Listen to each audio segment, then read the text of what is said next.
Hi Dave, welcome to Designing Spaces. Thank you. Start off by telling us, what is the most commonly used material for insulation? Well, that would be fiberglass. It comes in a big roll, you unroll it, staple it into the wall cavity, but it has some inherent problems.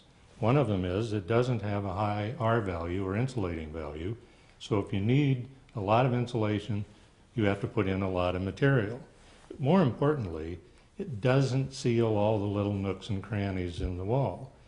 And you may not know this, Kim, but in a 2,000 square foot house, there's over 2.5 miles of nooks and crannies that need to be sealed, and if you don't do that, the air flows in and out without your control. So besides fiberglass, what are some of the other options? Well, the best option these days, the state-of-the-art option, is closed-cell polyurethane foam insulation. It's sprayed into the wall, it expands several times its original size, and as it expands, it fills those cracks and crevices. Now that does several things for you.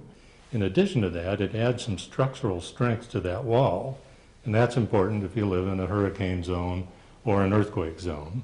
It also keeps the sound, the outside sound, out, and that could be important if you live by the airport or by a train track or you have a noisy neighbor. And also important, and maybe even more important, is that it keeps moisture out of that cavity. Without moisture, you don't have mold. Mold's a big issue these days. Indoor air quality is a big issue. And that's why, Kim, it just adds up to a much more comfortable home.